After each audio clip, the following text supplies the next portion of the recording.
I'm sure most of you know by now, I love watching bad YouTuber apologies, and they're all horrible. I swear to God, the animatronics in Five Nights at Freddy's appear more emotional than the fucking YouTubers when they're apologizing. It is the goofiest shit in the world, but that has nothing on TikTok apologies. They're in a totally different dimension, a realm all of their own. It's like everyone on TikTok has been trained by Tommy Wiseau when it comes to acting. Like, it literally sounds and looks like NPCs in Skyrim communicating. Like, there was a dude who got outed as like a child predator or something, and his apology, his response video was him reading off of note cards like he was in middle school class giving a presentation on like chemical bonds. And he's just sitting there, he's like, yes, I did this, but doesn't mean you can be mean to me. Flips. Please stop being mean to me. Flips. Like, it's fucking crazy. So recently, about 5 or 6 months ago, a massive TikTok star named Sienna Mae was accused of sexually assaulting another TikTok star named Jack Wright. There were videos that came out that showed Sienna doing questionable things to Jack Wright's body while he was unconscious, and there's just a lot of evidence that led to these allegations against her. And recently, like 5 or 6 days ago, he made a video finally going over everything, and it's really sad. It is really just a very sad, awful situation. And I actually knew about this about 5 or 6 months ago because she released the worst apology video I think I've ever seen. And I don't say that lightly. I feel like I say that every time a new apology video comes out, but somehow they just keep getting worse. And I don't think anything's gonna beat Sienna Mae's. She took it down today, unfortunately, so the only way I'm going to be able to show it to you is when we watched it on stream, twitch.tv/moistcritical. Come stop by, put a few extra inches on your penis, put a link in the description. So I'm going to show you that and then go over it a bit further. So I do remember her because Mr. Beard made a video on her apology. We even watched the apology on stream. She's the one that did the interpretive dance. I'm young and did nothing wrong. With the sexual assault allegation. I remember her now. I decided to take a month off of social media due to the negativity surrounding my platform. It was honestly one of the most difficult times in my life for many reasons. But through struggle, I found clarity within myself and with who And then I she want hits to a call myself Gangnam with. Style here in a My purpose minute. in this life is Right away, I love how she says taking a month off social media was the hardest time in her life. What a privileged life to live where that's your biggest struggle. You can't go on TikTok for a month. Fuck. What a nightmare. You'll soon notice this isn't really an apology video, it's just like a ballet recital. She doesn't really say sorry for anything at all, and she makes herself the victim in the situation. Like, I had to take a whole month off social media. I just needed to clear my head from all the negativity, which I didn't deserve. to create. And whether that's silly TikTok dances or showing unedited photos of myself, creating and inspiring, now more than ever, I feel proud of the person that I am. Even if I can only inspire one person, I will have done what I was put on this earth to do. Yeah, this is all very inspirational. It's motivated me to climb a mountain. But what does it have to do with anything at all? I mean, yeah, this is obviously very powerful. It's putting tears in my eyes with how motivational it is, but what does it have to do with anything? It doesn't address anything. It does nothing. This is like if the feds came up to me and they're like, hey, Charlie, we caught you on camera burning down this Toys R Us. We know you're an arsonist. We have it right here. And my response is, I just love to create. I love to inspire and show unedited photos of myself. And if I can just inspire one person, then I'll have done what I set out on this earth to do. Hit him with the Mickey Mouse Clubhouse dance. Like, oh God, guess we got the wrong guy. He's not guilty, he just popped and locked on us. We're all learning and growing, and more than anything, I'm beyond thankful for my family, friends, partnerships, and supporters. I love how she It's shouts out her something sponsors that in the I think a lot of apology. people my age can relate to. I hope this can inspire you. Really appreciate Raid Shadow Legends through thick and thin here.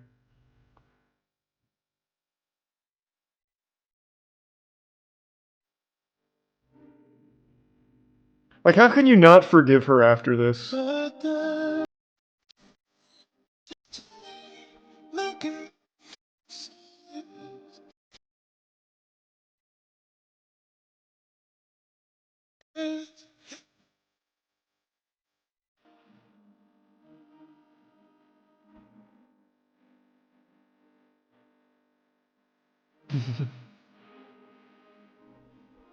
I'm convinced she did nothing wrong.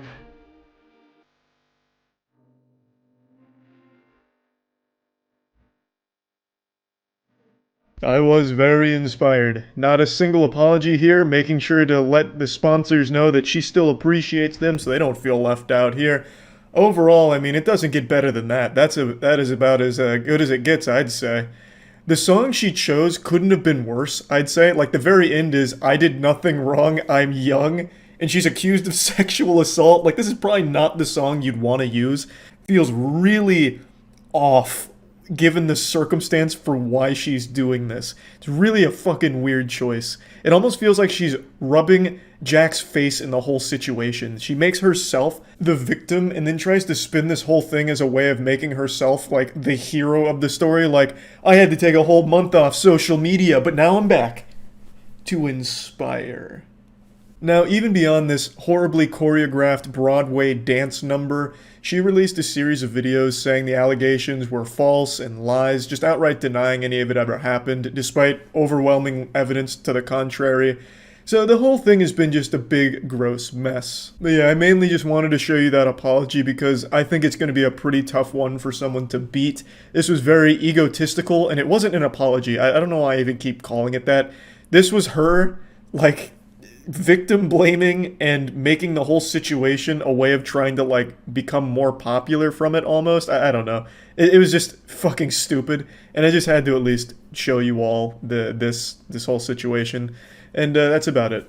So yeah. It just wouldn't feel right if 2023 didn't conclude with at least one more horrible YouTuber apology video, and luckily Krampus did not let us down, delivering a nice lump of coal under the tree. This had been a year filled to the brim, the cup runneth over, on bad YouTuber apology videos. I was a naive fool to think that we had seen the last of apology videos for 2023, and how wrong was I? In the fourth quarter here, the last week or so of 2023, we were blessed with one more from James Somerton. He was featured prominently in H-Bomber Guy's newest video on plagiarism. I'm sure all of you have seen this video by now. If you haven't, that is shocking to hear and should probably go check it out. And I'm not going to recap the whole video, but I will give you a brief synopsis of James Somerton's role in it. But basically, James Somerton was pretty much caught with his hand in the cookie jar, plagiarizing his entire online content, fundamentally. It also goes even deeper than the plagiarism. He was accused of multiple other bad things in regards to his content and claims he was making, and a bunch of other variety of things. And in response to that, James went dark. He went off the grid, bought a log cabin in the middle of the woods, grew out a lumberjack's beard, he bought a Hoover from, Breaking Bad, and he disappeared.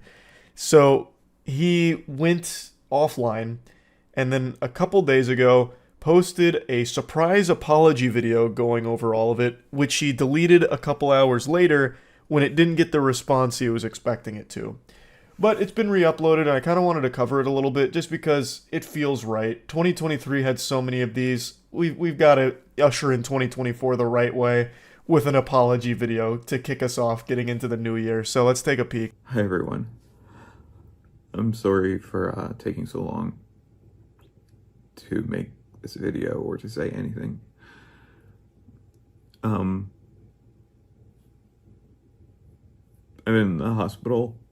I've been in the hospital for a little over a week.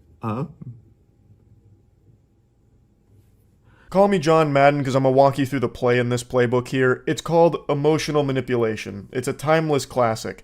There is no reason he should be starting this video with this story here. He uses this technique multiple times throughout the video and doesn't really even address the accusations head on. It's mainly a lot of deflection. But what I want to focus on is just how hard he leans on trying to garner sympathy through this. Now, it's always sad to see someone struggling and going through a hard time and contemplating extremely terrible things with their life. But it's not something that you need to be sharing online in this capacity, and it's also not something most people would be comfortable sharing online, especially in response to things like this, because it comes across as very insincere and disingenuous and kind of like using it as though it makes you immune to criticism because now you've gone through this, if that makes sense. And that's pretty much what his whole audience said too, even the ones that were trying to rally behind him, hoping for a real explanation. This left a very bad taste in their mouth because it's completely unrelated to what should be being talked about, which is his plagiarism as well as the other things he's been accused of. He doesn't need to be sharing this information with us. This is a very private matter that he should have kept private.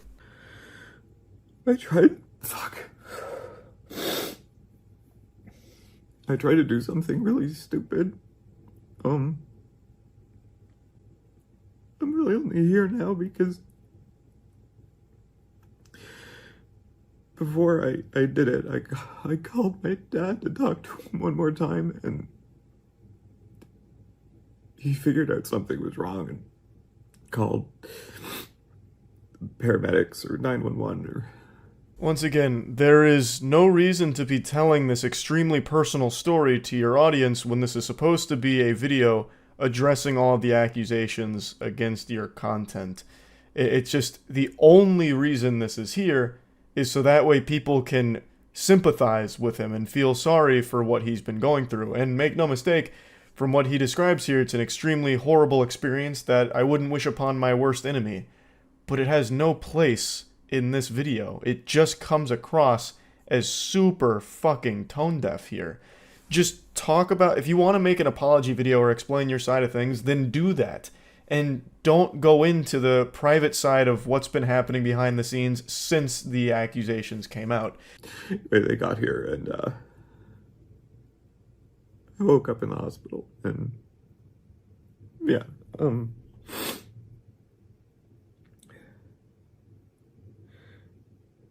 anyway, I'm not trying to make this a sob story. I'm just trying to explain why I've been so quiet. You spent the entire first minute and a half making it a sob story, though. That's not an accident, and you could have edited that out.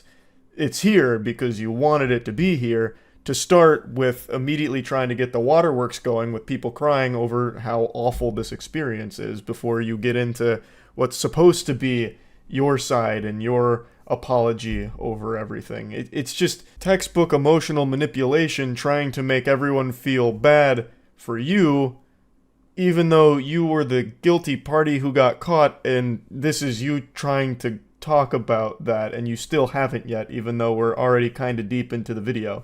Now, it is a 34-minute video, so a minute and a half isn't like the bulk of it, but he sprinkles this throughout the entire thing, so you can't really make a good argument that it's only here to try and explain why he took so long to make this video. You don't need to explain why you took so long. You really don't. If you really wanted to give an explanation, you could just make it super concise, like, hey, had stuff going on. Or this has been an extremely stressful period of time in my life from all of this, so I've taken some time to process everything, and now I feel comfortable going forward. Like, you didn't need to dive into it like this, and you didn't even need to explain why it took you that long in the first place. And on top of that, he does also still go over these really sad things in his life throughout the whole thing that aren't just there to explain why it took him so long to talk about all of this. So it really does feel like he's trying to emotionally manipulate people with his apology video. But even when he is done going through this story and actually trying to talk about what's been going on, he takes really no responsibility. He does say, "I'm sorry," a lot, but it feels kind of hollow when he starts throwing somebody else under the bus for things and then kind of belittling the whole situation itself, boiling it down to something far simpler than it is. Like, there were a lot of accusations against him, none of which he really defends himself on in any meaningful way whatsoever. It really feels like the main purpose of the video is to make the audience feel bad. Like, make them, like, blame them, basically, for what he's going through, as opposed to taking that responsibility for fucking up with plagiarizing his whole career. Really, really sorry. Really, really sorry. For the stuff in the videos, not crediting people, and I lost my best friend because of this. Nick and I had been best friends since...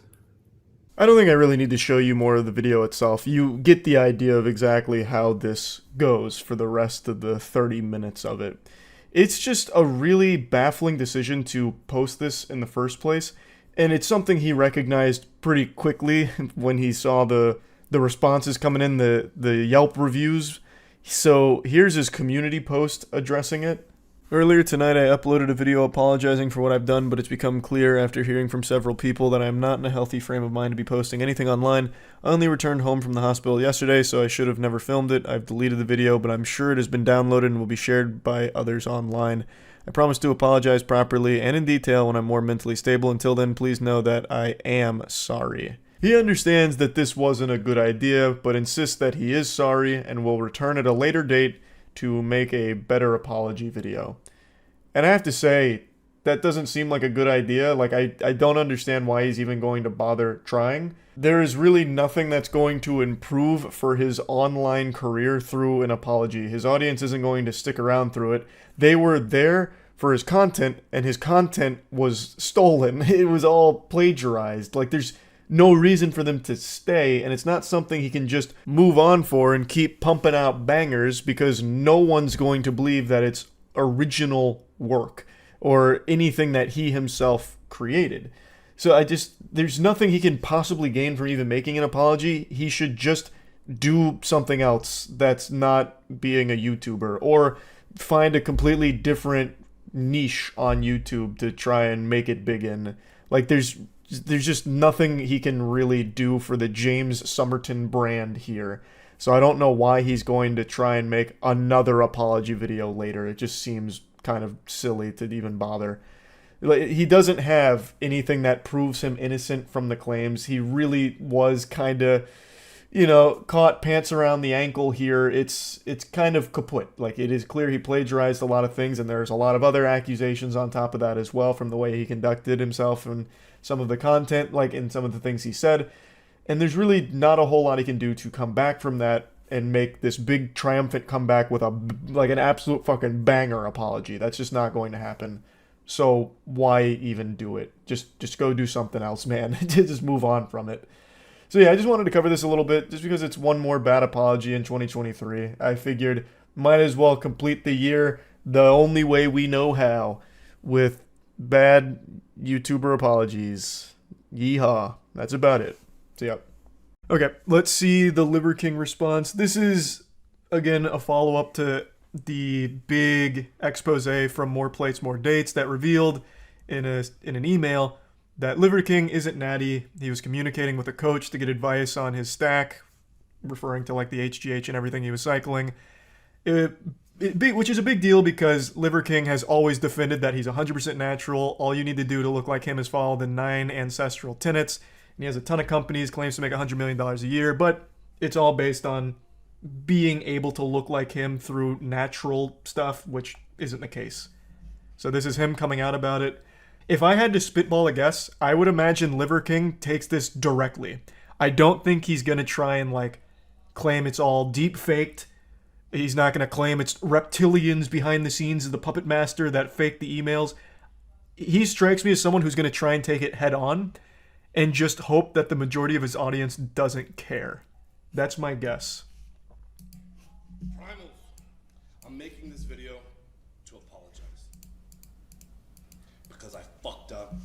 This is kind of quiet. Because I'm embarrassed and ashamed. I've stated that this is a complicated as fuck topic, at least to me it is, because before social media, I was rich and anonymous. And after social media, I'm still rich, but no longer anonymous. And I never expected this kind of exposure. That was very frank. In the public eye. That's what I mentioned briefly in the video. Way before he was the Liver King, he was still super rich. Like, he was still very rich. Clearly, I did it wrong. And I'm here now to set the record straight. Yes, I've done steroids. Classic YouTuber sigh. Yes, I am on steroids, monitored and managed by a trained hormone clinician. Liver King, the public figure, was an experiment to spread the message, to bring awareness to the 4,000 people a day who kill themselves. The 80,000 people a day that try to kill themselves. Our people are hurting at record rates with depression, autoimmune, anxiety, infertility, low ambition in life.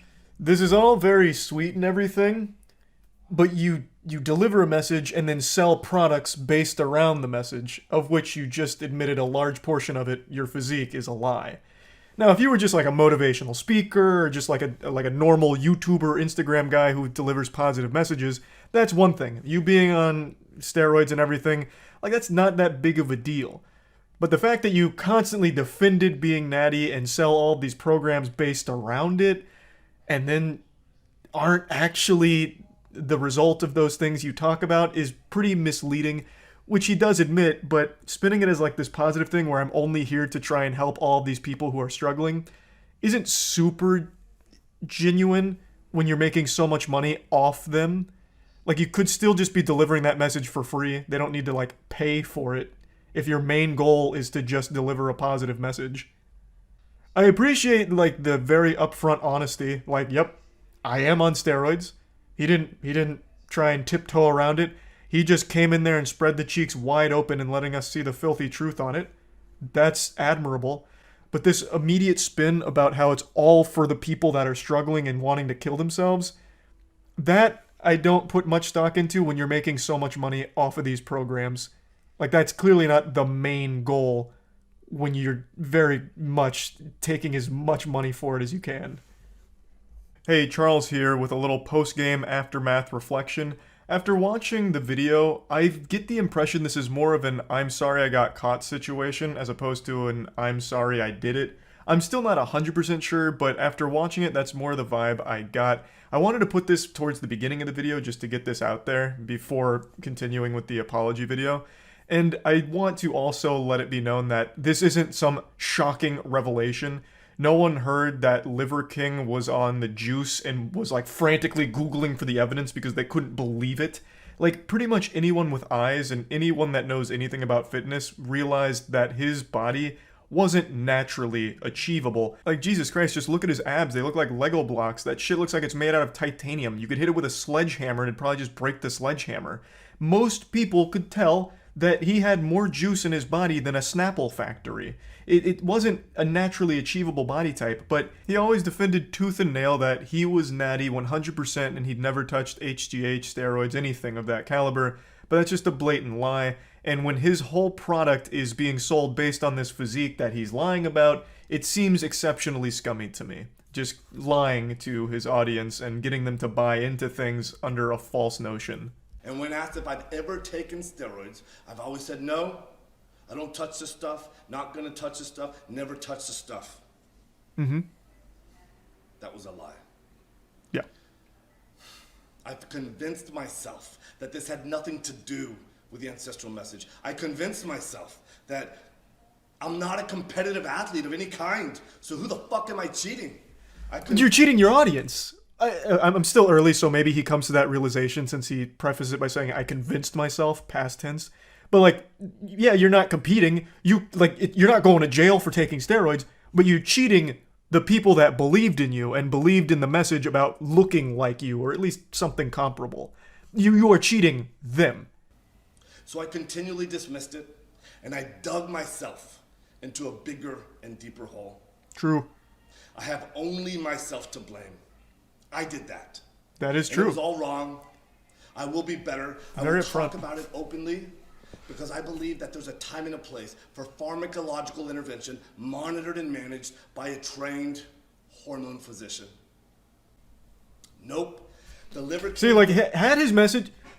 Had he come out from the genesis of Liver King, from the primordial ooze of liver and a king, if he had come out and been like, look at this physique. This is not a naturally achievable physique. I am on steroids. And then started preaching his message, I don't think he would have ever had a problem. He probably still would have found a very similar level. The spiritual pressure of the Liver King was too much for my internet to handle. It took out the entire power grid, so stream cut out there for a moment, so I'll finish my statement here. What I was saying is he would have still found a high level of success if he was just upfront and honest about his PED usage, because he still has an absurd physique. He has a body that looks like 3 Gears of War characters did a fusion dance. So people would have still went to his content for like workout advice and like general life advice, and he has preached some positive stuff as well as some genuinely wacky stuff that people eat up. They love it. So he would have still found an audience while being open about using these HGH steroids and stuff like that.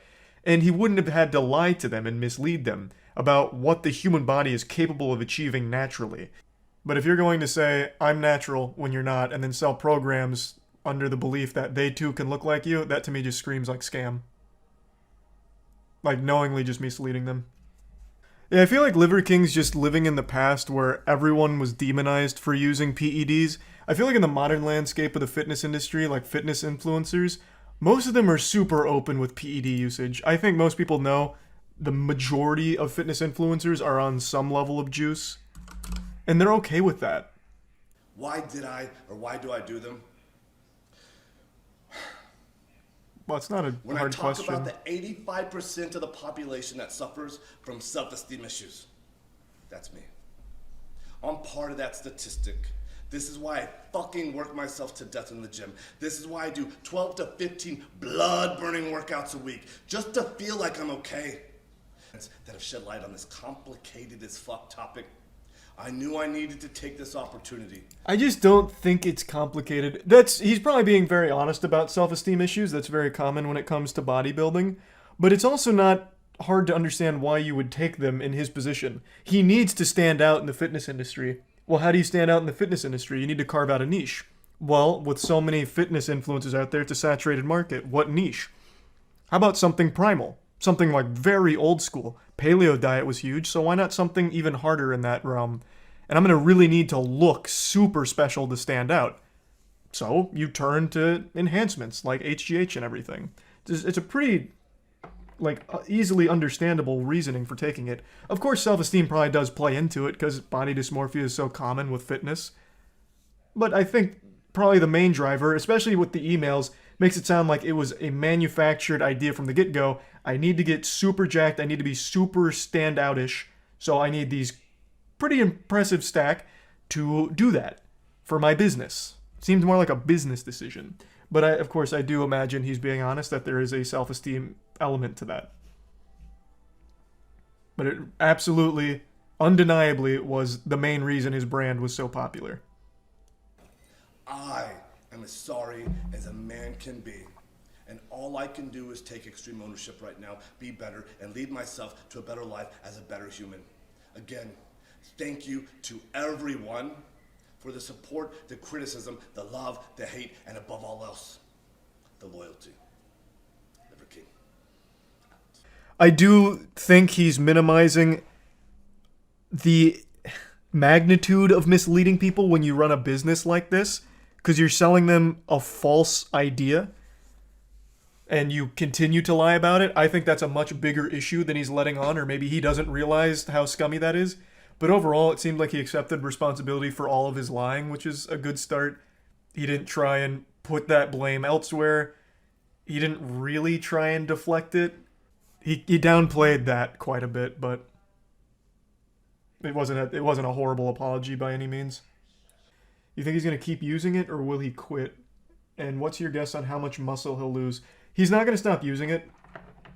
I still think, even though his audience, judging by the comments, is very much on his side, if he didn't look like this, they would probably stop watching. And he knows that, so he's not going to stop. I think he's just going to be more open about it. I think that's the only path forward for him, but I don't see a world where he stops using. Well, I never thought this day would come. A YouTuber just made an apology video worse than Sienna Mae's iconic interpretive dance. For those that don't remember, Sienna Mae was a TikToker accused of sexual assault, and for some reason she marched into the mines of Mordor and hatched the most diabolical plan of all time, forged the worst video apology ever, where it was an interpretive dance apology. So she starts fucking boogieing out there, doing some of this, a little bit of these, and by God, I'm ashamed to say it, but she even did some of this.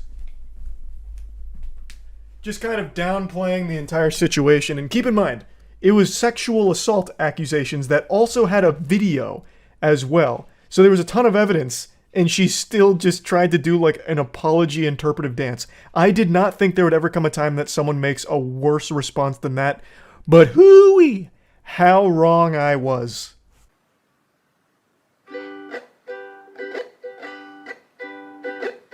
Hey, it's been a while since you saw my face. I haven't been doing so great, so I took a little break. So a lot of people are saying some things about me that aren't quite true. Doesn't matter if it's true though, just as long as it's entertaining to you. That bleeding in your ears is normal. This is a ukulele apology video. She's turned her accusations and her response into a Disney musical number here, I suppose. She's got a whole little Broadway moment here to sing and talk about it. Now, before getting into it, let me give some context on what she's apologizing for. Colleen Ballinger is most known for her Miranda Sings character. If you've been on YouTube for a long time, you've definitely heard that name before. She was a massive superstar on the platform. She even had her own Netflix show. And recently, another YouTuber named Adam McIntyre has really started to spearhead this information about her past and everything that's happened to them, as well as the group chat that she used to have with a lot of her fans that were minors, and the way she conducted herself. She's been accused of like asking for ass pics from her fans, and again, most of these fans were minors at the time. She'd even send really weird videos to them. It's just, there's been a ton of evidence of very unacceptable shit, so she's been accused of like grooming as well as being a predator, and this video that she made is her response to those very serious allegations. All aboard the toxic gossip train. You're chugging down the tracks of misinformation. The toxic gossip train. You got a one-way ticket to manipulation station. Nah, she's giving us a one-way ticket to defecation station, because this is some shit here. I don't know how she thought this was a good idea at all. She doesn't even disprove any of the allegations. She just calls it the toxic gossip train, like it's some kind of little musical number out of Magic School Bus or something that she's not taking seriously. In the face of very serious claims, she decides to put on the entire clown outfit and grab her trusty ukulele and go to battle. But it's not really a battle because she doesn't even really tackle any of the claims. She doesn't refute anything or defend herself. She just makes a song. Toxic gossip train. Tie me to the tracks and harass me for my past. Cause rumors look like facts. If you don't mind the gaps, I won't survive in the crash. But hey, at least you're having fun. I'm sorry to keep pausing this so frequently, I just have so much to say, and trust me, I'm really doing you a favor with all of these breaks here to give you a brief, like, respite from the fucking unbelievable cringe. Like, this is some pure, undiluted, unhinged delusion here. This is so strong, I feel like it needs to be added to the periodic table, like the element of delusion that she is displaying here. Like, this song is fucking haunted, honestly. This is like that track out of Courage the Cowardly Dog with Velvet Vic, where, like, sucks you into the record player. That's this song, but it sucks you into a group chat where she's, like, asking about your first period and asking for ass pics or something. But the reason I'm pausing it here is because this is something she falls back on a lot in the song, and I don't want to just keep playing too much of the song. She seems to think that a lot of people are taking pleasure in watching all of this and says, like, oh, it's all untrue, but you're just doing it because it's entertaining and you're having fun. I've never fully understood that perspective because I imagine most people don't have fun learning that people they grew up watching or people they were at least aware of being a big influence turned out to be absolute fucking scumbags. Groomers, predators, all these horrible things. Like, no one has fun with accusations like that, I don't think. Certainly not the victims of it. The victims of Miranda Sings, Colleen Ballinger here, definitely aren't having any fun here. This has been mentally damaging shit that they've carried for a long time. Now, I do think there is an argument to be made about, like, YouTuber apologies as entertainment. I made a whole fucking tier list on it. There is an element of fun to watching a completely disconnected from reality weirdo do something like Miranda Sings has done with this fucking singing apology. It's hard not to point and laugh at the absolute insanity of that situation. But in those cases, no one's laughing about the actual allegations. Nobody wants someone in a position of power like Miranda Sings, Colleen Ballinger, to turn out to be a groomer or a predator. Hi everyone. I've been wanting to come online and talk to you about a few things. Even though my team has strongly advised me to not say what I want to say, I recently realized that they never said that I couldn't sing what I want to say. So. Holy shit, she's done it. She's activating 100% of her brain. What an incredible loophole. Checkmate, lawyers. Her legal team must have been there like, no! She got us. How did we not think of that? We never said she couldn't sing it. Damn, she's good. Many years ago, I used to message my fans, but not in a creepy way like a lot of you are trying to suggest. It was more of a loser kind of way, where I was just trying to be besties with everybody. There were times in the DMs when I would overshare details of my life, which was really weird of me. I haven't done that for years, you see, because I changed my behavior and I took accountability. Let's go on the toxic gossip train. If you have anything to refute the claims, why don't you present it instead of doing your little talent show ukulele act? She's saying that this video, in the beginning of the song, she's saying that she's only going to be talking about the facts, and then provides nothing. The facts must have been out of town during the filming of this because she does not present them at all. She doesn't provide anything to refute any of the claims. All she does is say like, no, that's all wrong. Those aren't the facts. You guys are falling for the toxic gossip train. Misinformation super duper station. Whatever. Like, she doesn't actually provide any evidence, any counterpoints, nothing. All she does is just say that it's a lie. That's it. And I guess you're just supposed to take her at her word because she's singing it? Like, it doesn't make any sense. This is just invalidating to all of her victims. Like, she is like actually like laughing in their face with this video, I feel. It's pretty disgusting, actually. I don't understand how she thought this could possibly be perceived in any meaningful, positive way. Because again, she doesn't defend herself. She doesn't refute any of the claims of all of like the grooming accusations. If she thinks that all of this is overblown or incorrect, why wouldn't she come forward with her evidence to support that and say like, nope, this is where all of this is wrong. This is where it's false. This is where you've been lied to and manipulated. She doesn't do that. All she has here is this dumb little fucking song. I just can't even wrap my head around the thought process. In all seriousness, I do think it's really important to hold people accountable for their mistakes. We should hope that everyone can learn from their mistakes and grow and change their behavior and be a better person. And this is something that I've always tried to do when I make mistakes, and it's something that I will continue to try to do. What? Oh, you don't care? Oh, okay. I thought you wanted me to take accountability, but that's not the point of your mob mentality, is it? No. Your goal is to ruin the life of the person you despise while you dramatize your lies and monetize their demise.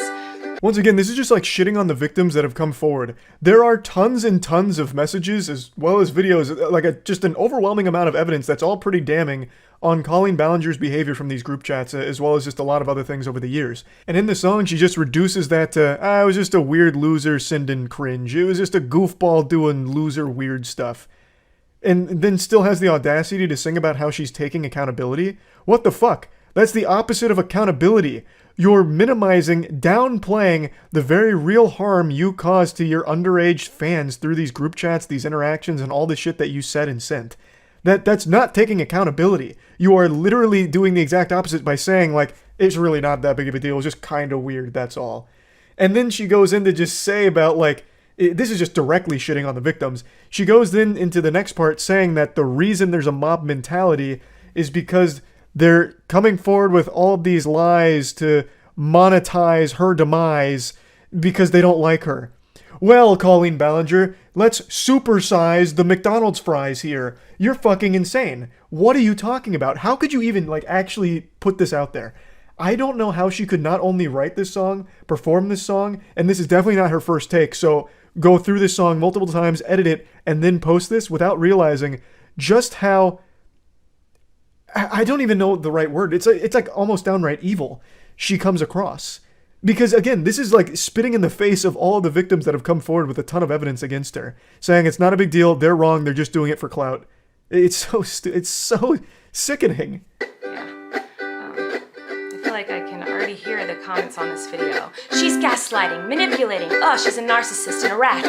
I would never make a mistake like that. Oh, I'm sorry, I didn't realize that all of you are perfect, so please criticize me. Bring out the daggers made from your perfect past and stab me repeatedly in my bony little back. This is gonna come as a surprise, this is gonna be shocking. But yeah, most people aren't making mistakes like this.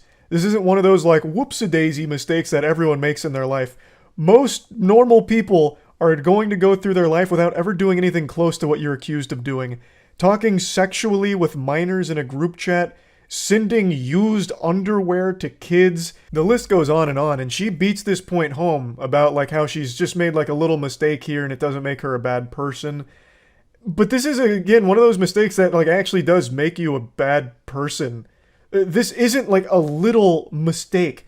Like, she makes it sound like, oh, you don't have the right to criticize me because you're not perfect, your past isn't perfect. But most people's past isn't exactly one that's plagued by degeneracy like this. So, no one's perfect, of course, but that doesn't mean that people don't have the right to criticize you for just how ridiculously awful the shit that you are accused of doing is, and also how terrible this response is. I'm sure you're disappointed in my shitty little song. I know you wanted me to say that I was 100% in the wrong. Well, I'm sorry. I'm not gonna take that route of admitting to lies and rumors that you made up for clout. Once again, just hawking a big fat loogie in the face of every victim that came forward here. If these are all lies and just rumors, why don't you prove your side of it? Why don't you provide any evidence beyond just a song that says things without showing things or proving things? There is nothing presented here that refutes a single claim at all. She's just singing things, and that's it. That's not evidence. The video and song goes on for like another 4 or 5 minutes, but she just keeps saying the same thing about how it's all lies and manipulation, but she doesn't prove any of that. Why wouldn't you want to like actually clear your name? I don't know what she thought this song would do. It doesn't offer any kind of explanation for anything to clear up what she's calling lies and rumors. It's nothing. There is mountains of like actual messages and videos of her engaging in very, very bad behavior, very awful things, which has led to people labeling her things like a groomer and a predator, which she really doesn't like, but that's what all of these documents lead towards, point towards, and she does nothing to refute any of it except make this absolutely embarrassing song out of it. It's baffling. I couldn't believe this shit today. So yeah, like I said, I'm not going to play the rest of the video because she just keeps saying, it's all lies, it's just rumors, it's ridiculous, I can't believe you guys fell for it. But doesn't provide any kind of actual counterpoints or evidence or anything, so it's fucking useless. This is, I do think, the new worst YouTuber apology video, and that's not an easy feat to have accomplished, so that's wild. That's really about it. So yeah. We were overdue for a little internet wackiness, and you were looking a little malnourished, so allow me to feed you some vitamin D. Drama. If I asked you to tell me the most iconic YouTube video you can think of, I imagine a lot of you would default to some of the timeless classics like Numa Numa, maybe Harlem Shake. But I do think there's a not small number of people that will immediately go to something a little more recent. The now infamous Colleen Ballinger ukulele apology video. Now I know what you're thinking. Charles Dagnabbit, that was 2 months ago. That's ancient history. That milk has spoiled. Why are we talking about it now? Well, it's because JoJo Siwa just came out to defend her against everything that's happened and calls it a lie. Speaking of friends, are you and if I'm wrong, are you friends with Colleen Ballinger still? Yeah, What do you say about that? I've known Colleen for since I was 12. Now, I recognize on the internet things move faster than me on a basketball court. It's always going a million miles per hour, so there's a good chance a lot of you forgot why Colleen Ballinger even got in trouble in the first place. So I'll give you a brief refresher. Colleen Ballinger is the woman behind the Miranda Sings brand, and recently, 2 months ago, it came to light that she had a history of talking and acting inappropriately with underage fans, even sending some extremely disturbing and inappropriate videos to children in her audience, and a lot of other very awful allegations and accusations against her and the way she acts around children. So for JoJo Siwa to come on here and immediately start by saying that she's known Colleen since she was 12, that to me is just another big red flag. Like, this is the worst possible way of starting your defense of someone if you're trying to prove they're innocent and everything was a lie. She just openly admits that when she was 12 years old, she was friends with an adult woman. When JoJo Siwa was 12, Colleen would have still been an adult. That is very weird. The creep sirens should be blaring. An adult influencer befriending children in their audience is not normal, healthy, or a good thing. Especially because Colleen, as she herself admits, had no boundaries, so would share everything with these children that she considered friends, such as sexual shit.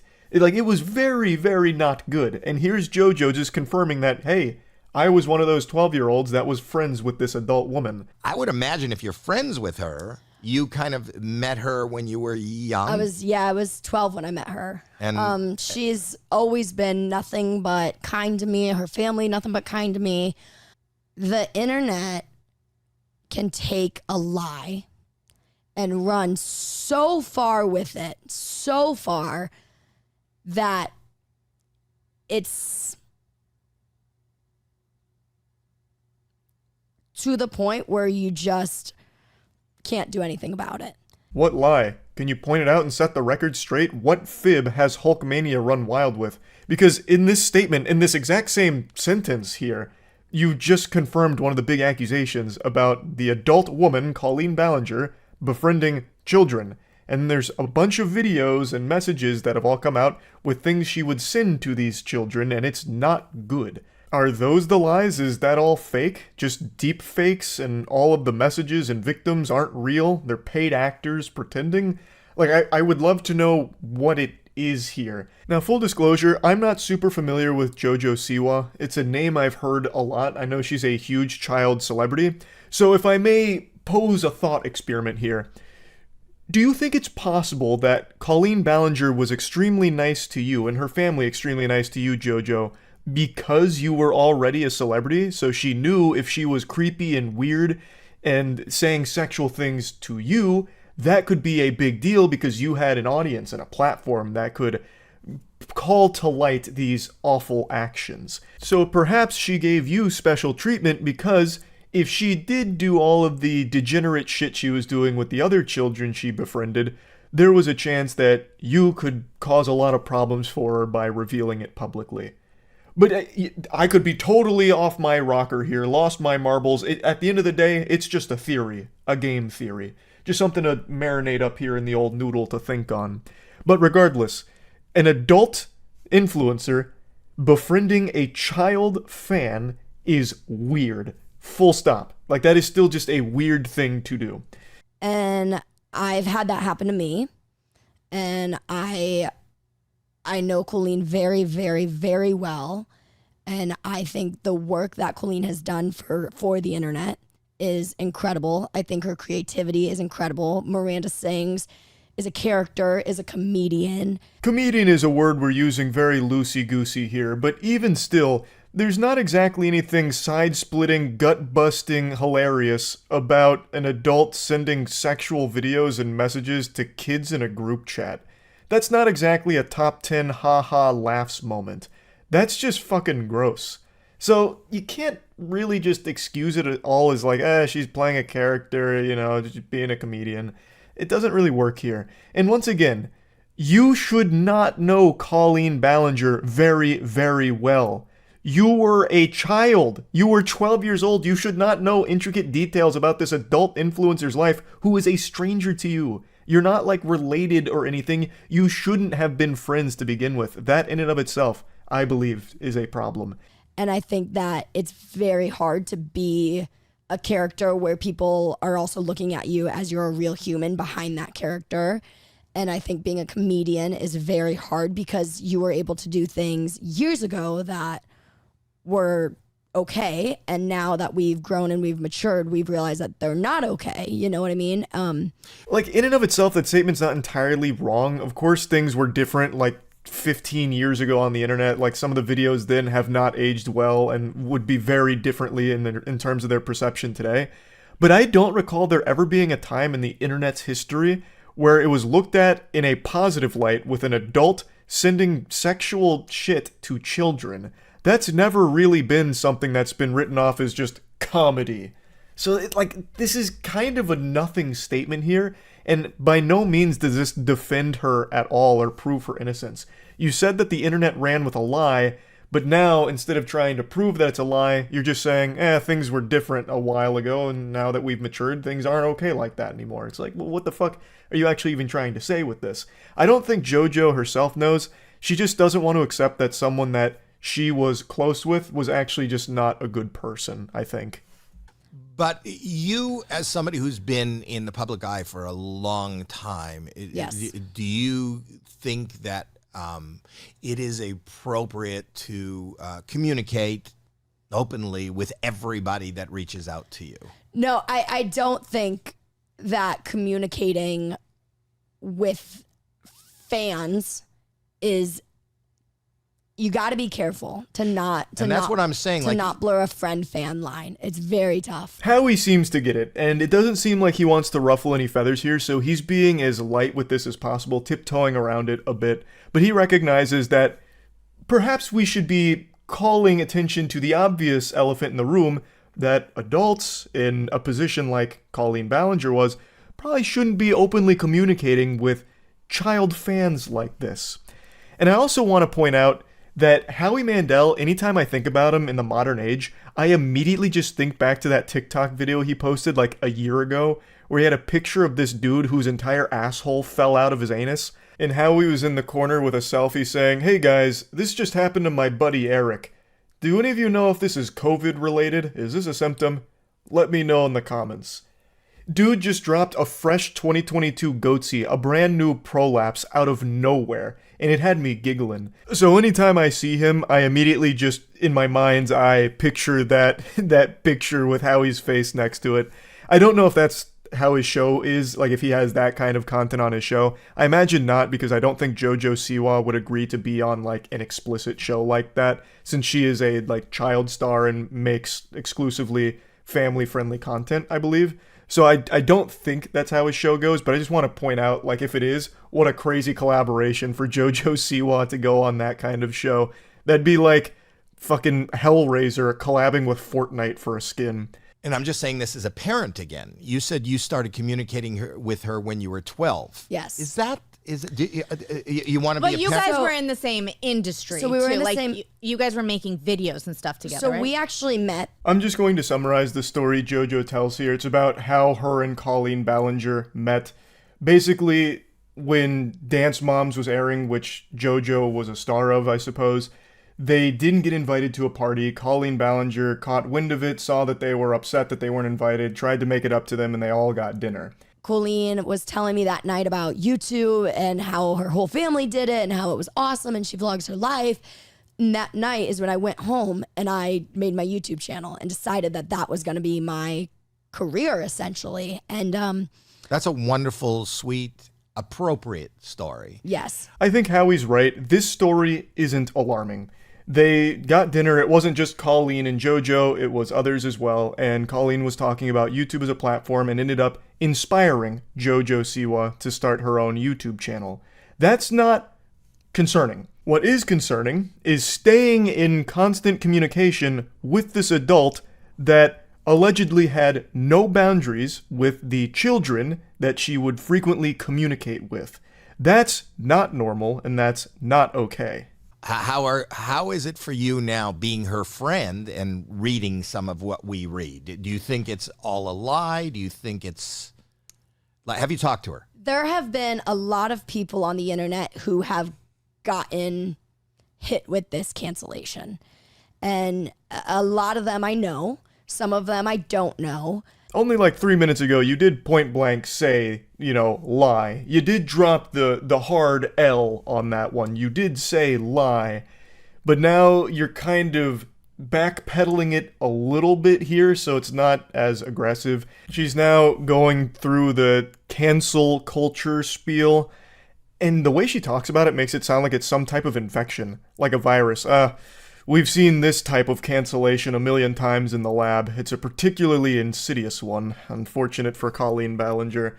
It's just a very odd thing for JoJo to say, because it feels like she's almost blaming the people that came forward with all of this evidence about years and years of inappropriate behavior. And I look at it and I see that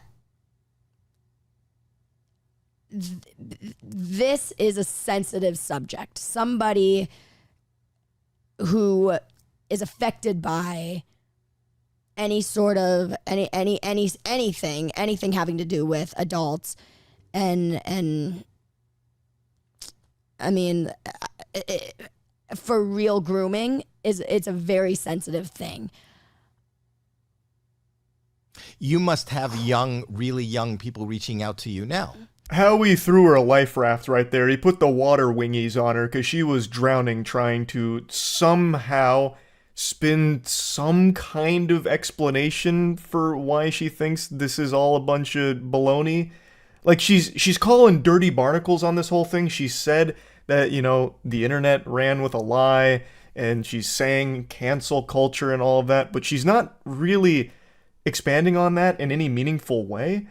It just feels like she had this image of Colleen because they were close, apparently, and she's refusing to hear from victims that came forward with their own experiences with Colleen that are very different from the one she experienced. So she's writing it all off as being some kind of attack, some unjust, malicious attack from bad actors. She's cool, you know? And I think the problem is the internet was able to capitalize off of her cancellation, and they still are, and they still are continuing to, and it's not okay because a lot of it is based off of lies, and it is a scary place when you put yourself. It was one thing, you know, I came to television, which is I wish she would explain what the lies are then, because if she has evidence that debunks all of this, it'd be extremely invaluable, and I'm sure Colleen would really appreciate it, because she's not doing anything to defend herself.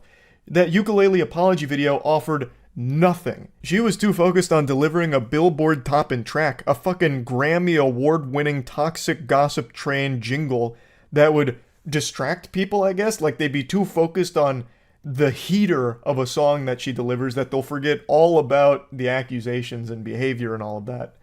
Like, she didn't actually defend herself at any point so far.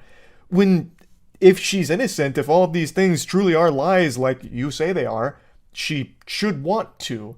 There is a lot of evidence. There are videos that she sent. And unless that's deepfaked, that's a very hard thing to prove is wrong or justified in any way. So the fact that JoJo's defending her so adamantly and claiming it's all lies and it's just the internet capitalizing off her cancellation is pretty fucking wild. To try and defend the indefensible it's a Herculean task. But she's going for it. Again, if all of it is made up, then eventually, hopefully the truth comes out, I suppose, because right now, it really does seem like everything Colleen has been accused of has substantial evidence behind the claims, whereas there is nothing to the contrary that proves that, no, all of this isn't real and we shouldn't trust it. So, I mean, I'm of course going to keep my finger on the pulse here and wait and see if any new developments in this whole situation continues going forward. But yeah, anyway, just wanted to talk about this because I found it to be a pretty surprising segment here. That's about it. See ya. If there was a YouTube rewind this year, I imagine the bulk of the content would be apology videos. There have been more apology videos in 2023 than there have been apologies throughout the last 100 years of our species combined. And just like my age, that number only keeps going up. It's crazy just how common of an occurrence this is. And today we're going to look at a pretty rare one. This is the shiny Pokemon of apology videos. This one's not from a YouTuber or an internet content creator. It comes from two celebrities that I know all of you have seen before. Ashton Kutcher and Mila Kunis. We are aware of the pain that has been caused by the character letters that we wrote on behalf of Danny Masterson. So what are they saying I'm sorry for? What whoops-a-daisy blunder did they make? And I'm sorry to say this, sports fans, because it's not some kind of silly mistake. It's not like they gave like a hot take on anime and got dogpiled on Twitter for it or anything.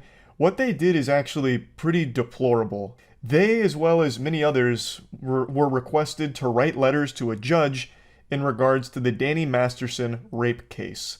I actually didn't even know this was going on. I only just learned about this. Danny Masterson of That 70s Show fame, a show that Ashton Kutcher and Mila Kunis were a part of for a very long time, has just been sentenced to 30 years to life in prison for 2 out of the 3 counts of rape that he was facing.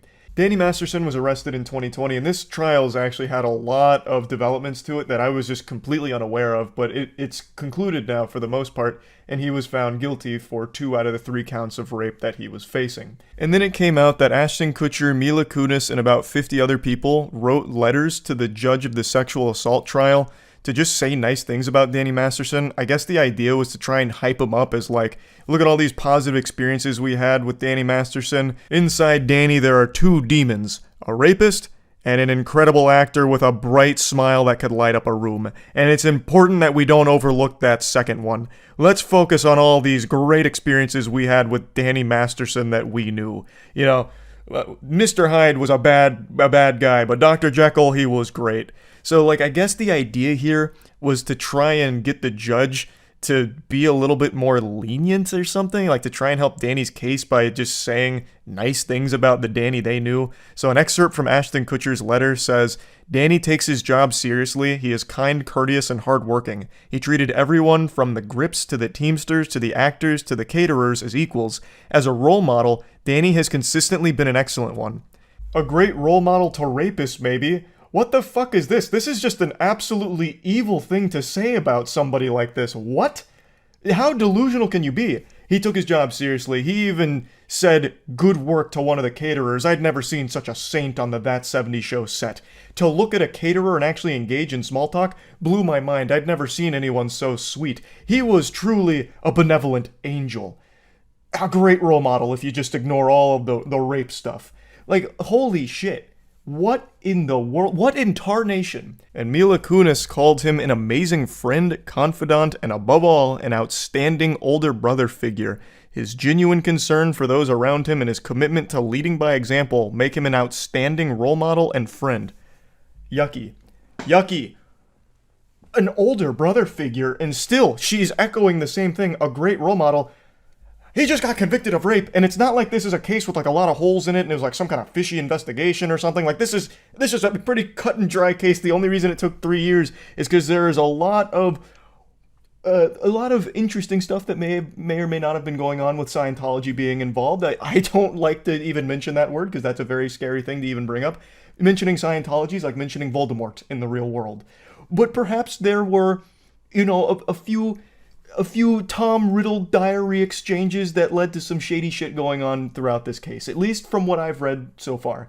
This isn't something where you would see all of the evidence, see the verdict, and start wiggling your finger like, no justice wasn't served here. Unless, of course, you're part of Danny Masterson's team, who's saying that they got it wrong and they plan to do everything they can to overturn it and all that shit. But, like, as someone who was a friend of him, you should see this and be like, oh, this is fucking revolting. Oh, Jiminy Christmas. Oh my God. Jesus Christ. I was friends with an absolute monster. And then you would not go up to bat for them. Like, you wouldn't start speaking to the great character of Danny Masterson. It's just incomprehensible to me. I couldn't imagine doing that. If my best friend in the world, someone I grew up with, someone I consider a brother, was just arrested and convicted of rape, I would not be singing his praises. I wouldn't be spreading the gospel about what an amazing guy he is, right? I wouldn't write a letter to the judge, even if I was requested to do so by his family, and say something like, listen, you know, I dislike sexual assault as much as the next guy. That's some bad stuff. Rape, boo, don't like it. But he never raped me. So he's not all bad. And also, we used to butt chug brewskis in the bathtub together at the frat house. Like, this is a good guy, and it's just something to consider maybe when you're looking over this and deciding on sentencing. Like, I would not be trying to say anything positive about the person. So obviously, this made a lot of people upset to see them do that. It's craziness. So I'll finally get to the apology video now, but I feel like we needed all of this in order to understand why they're apologizing, what exactly they're apologizing for. We are aware of the pain that has been caused by the character letters that we wrote on behalf of Danny Masterson. We support victims. We have done this historically through our work and will continue to do so in the future. But you also support your friend, even after all of the rape evidence was being put on trial. Like this, I'm very curious now how much they knew about him. Like, did they know all of this? Because they don't seem necessarily surprised, and they seemed more than willing to write these glowing letters that seem like fucking 5-star Yelp reviews of this guy. Like, even with all of this evidence of the sexual abuse, they're still calling him an outstanding role model, an older brother figure. Like, holy shit. I understand they've been friends for 2 decades, so I guess when Danny Masterson's family reached out to request that they write a letter, you know, gushing grannies over how cool Danny Masterson is, they should have said no. They should have just hard rejected that on the spot. Of course, I'm not a lawyer, I haven't passed the bar, but I don't think this is some kind of obligation they had to fulfill here, because there were other people that didn't write letters about Danny Masterson. But let's assume they were forced to. You can still say, I was one of Danny Masterson's best friends. I didn't know this side of him. I didn't know he was an evil person, so I don't feel comfortable saying anything nice about my experience with him. Full stop. Like, that could just be the end of it. A couple months ago, Danny's family reached out to us and they asked us to write character letters to represent the person that we knew for 25 years so that the judge could take that into full consideration relative to the sentencing. How rotted and corrupt is the brain of a Hollywood drone? Like a Hollywood fucking clout zombie.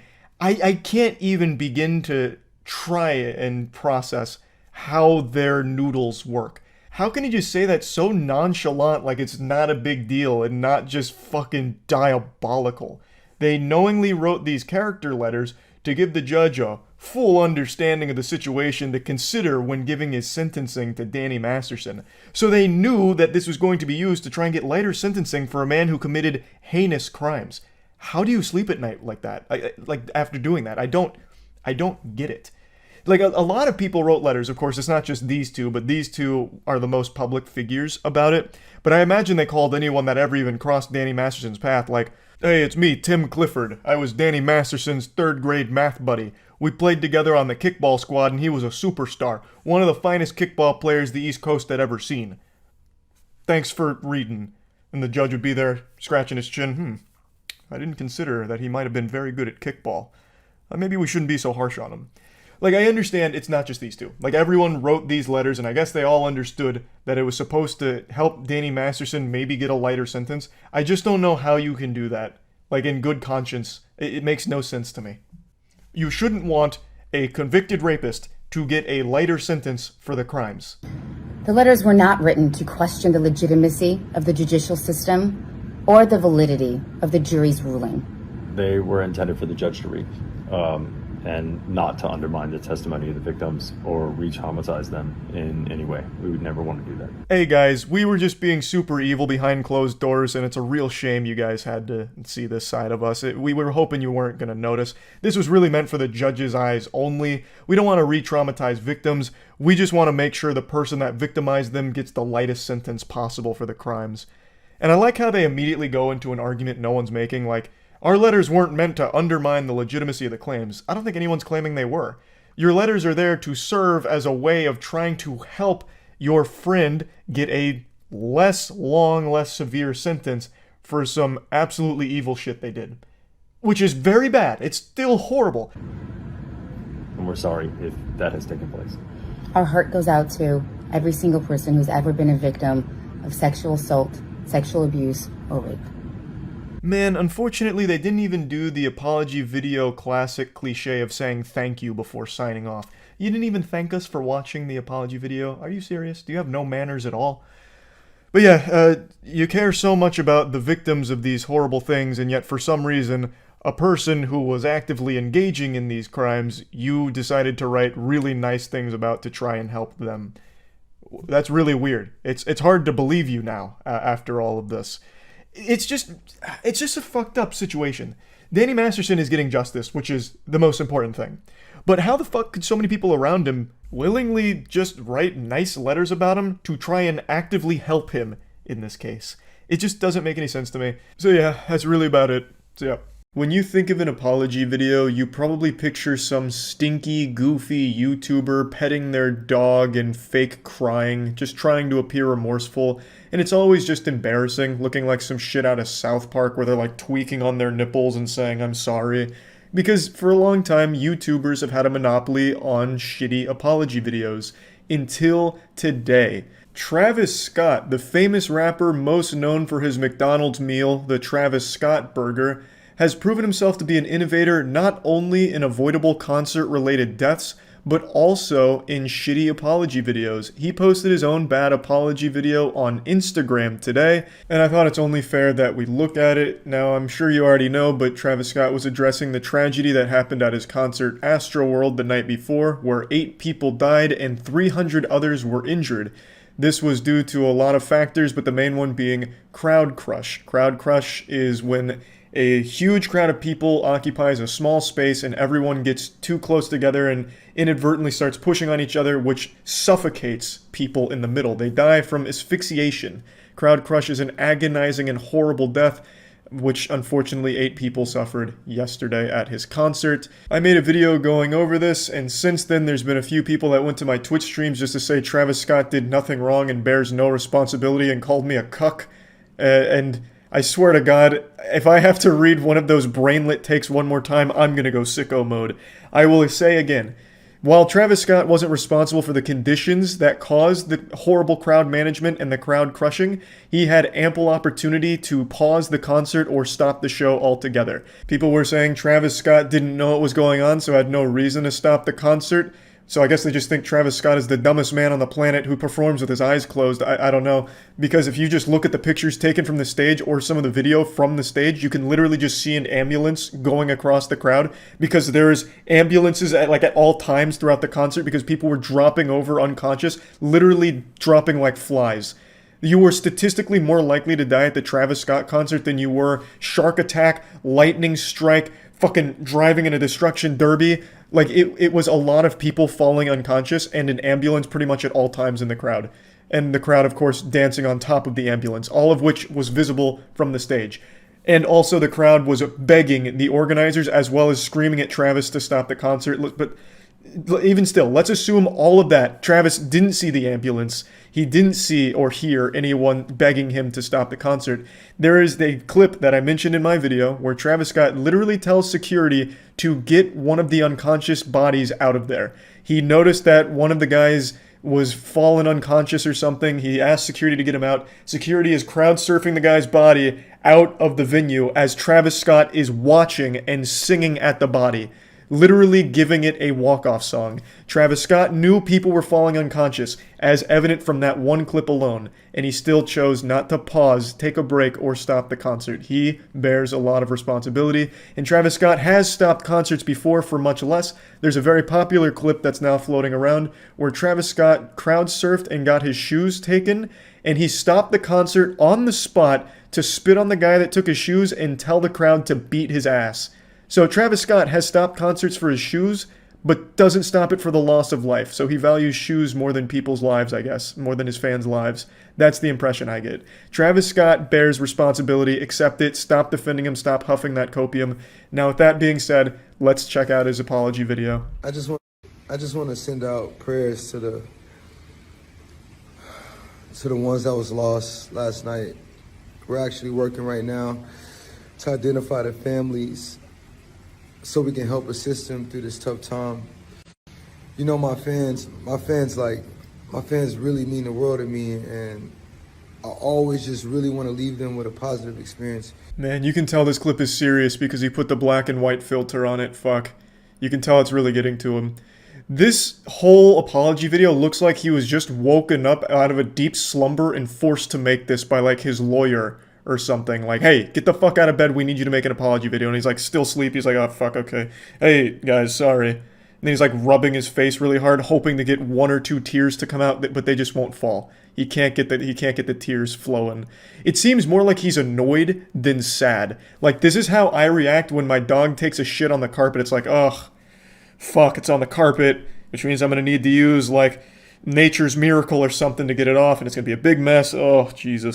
And anytime I can make out, anything that's going on, I stop the show and, help them get the help they need, Yeah, but you didn't. You did identify someone who was unconscious. You identified someone's lifeless body and told security to get out of there. And then you started singing to the body and then continued on the show. Like, you immediately just went into a song. So, I mean, you did identify it, and I mean, I guess you got them the help they needed, getting them crowd surfed out of there, but you didn't stop the show. Even after finding that, you still continued. I could just never imagine the severity of the situation. We've been working closely. We've been working closely with everyone to just try to get to the bottom of this. The City of Houston, HPD, Fire Department, everyone to, help us figure this out. So if you have any information, please just contact your local authorities. Yeah, every single person involved in Astro World here needs to be held accountable. The second people started breaking through security checkpoints and climbing fences to flood the venue, they should have taken precautions to pause the concert, delay it, or something, because they were not equipped to handle that capacity, and this is the natural result of that. It's a true fucking tragedy, and everybody, Travis Scott included, needs to be held accountable for what happened here. Now, I did read reports that there was someone who injected a security guard with a needle, which caused the security guard to pass out. I don't know if there was some kind of, fucking supervillain there injecting people with something, but even if that was the case and not everything was related to crowd crush, there was still plenty of people recognizing all of these unconscious bodies and should have stopped the concert. If anything, that would be more reason to stop the concert, and they still chose not to, which is an even higher level of negligence. Everybody continue to just keep your prayers. I mean, I'm honestly just devastated, and I could never imagine anything like this just happening. And I'm gonna do everything I can to keep you guys updated and just keep you guys informed on what's going on. Love you all. As is standard practice for apology videos, there isn't an apology. There's no "I'm sorry." It's crazy. Every single fucking apology video ever, for some reason, lacks the most basic apology. A simple "I'm sorry." Nothing. None of that present here. And I just wanted to go over it. It's not like a very informative video or anything interesting, but it just shows how disconnected celebrities are, that this seemed like a good idea to him. At no point do I get the impression he truly cares about what happened. It seems more like he's worried about potential lawsuits that he's going to face. And not potential, the inevitable lawsuits that he and his team will face. It seems like something that he was forced to make, as is pretty clear by how uninterested he looks in the video. And it's so baffling. Why even bother at this point? He made a Twitter statement. Why did he even bother making this when he clearly doesn't seem to care that much? He doesn't even take responsibility at all. So, I mean, I just wanted to at least show this since he did post this apology video on Instagram. And yeah, that's about it. So, yeah. You all know how much I love awful YouTuber apology videos, but today I've got something truly special to show you. This is the magnum opus of saying I'm sorry. It doesn't come from a YouTuber either. This comes from a basketball player, and he completely redefined the apology video meta.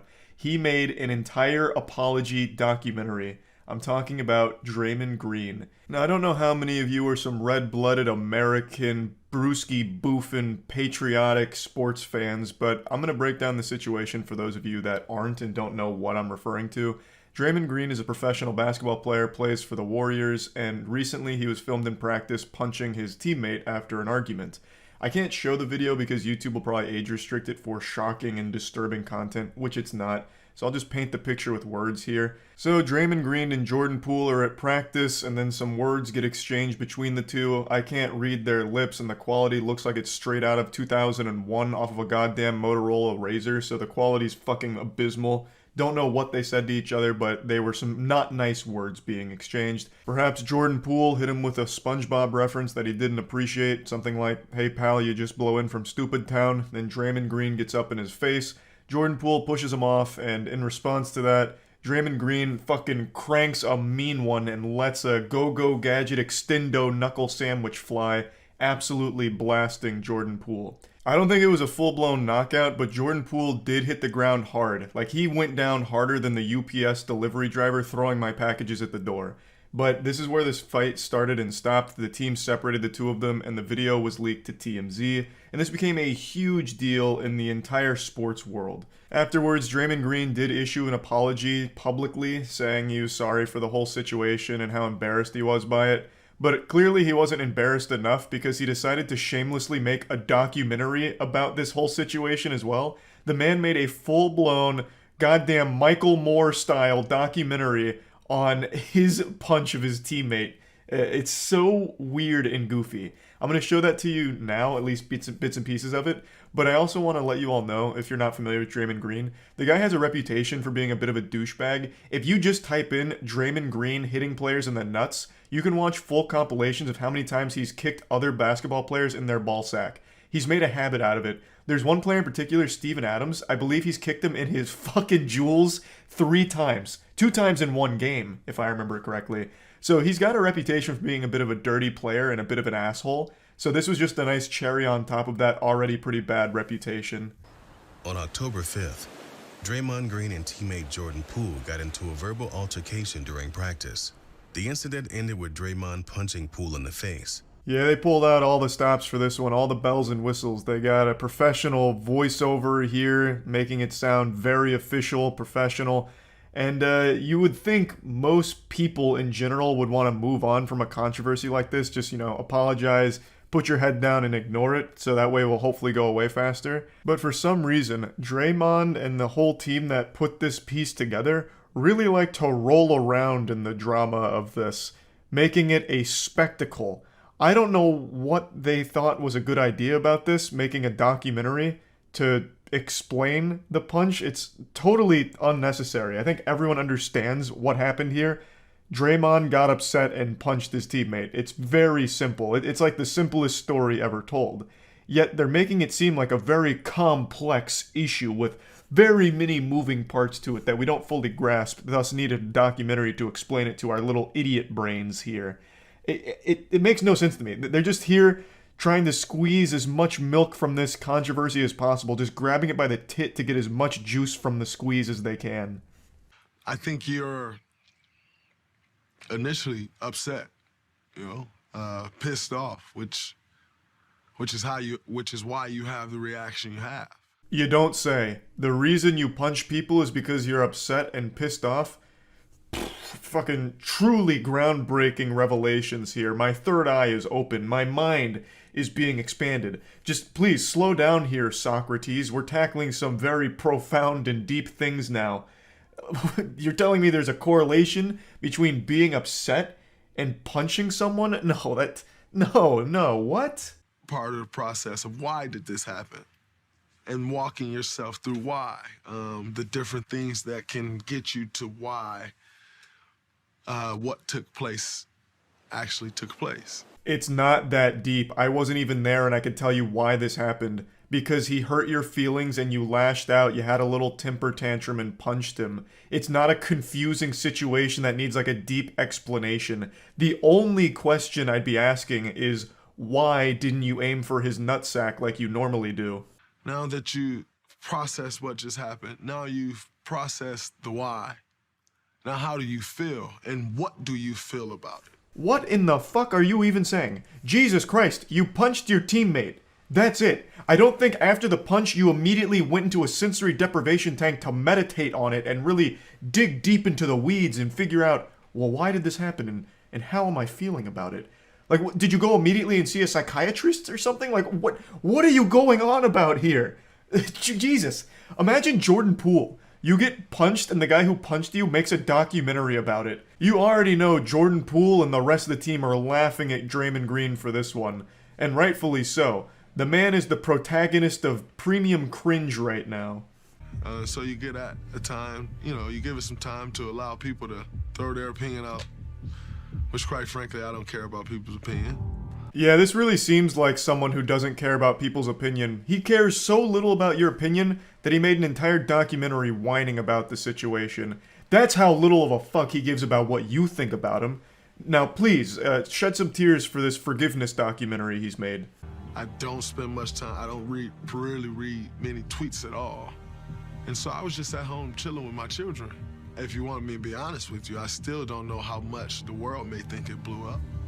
Sparked by the leak of the video, the incident did blow up. The classic, oh, I wasn't even paying attention. I didn't think it was a big deal. I was at home with my family being a loving father, and in fact, I'm one of the best fathers on the planet. I'm not a bad guy. In fact, I was just so preoccupied being the best dad of all time that I didn't even stop to notice that people were upset at me for a video that was taken or something.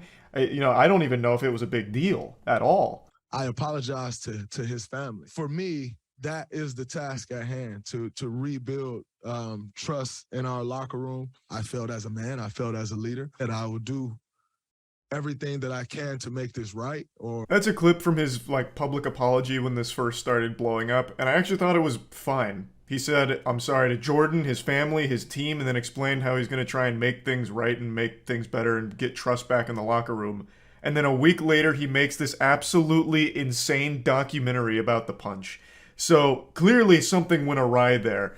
The first response he had, I think, was okay. He's just like, you know what, I fucked up. It is what it is, and I'm sorry. And now he goes full Hollywood here, sniffing his own farts, and makes a documentary surrounding this punch. It's on me to make sure we're headed that way.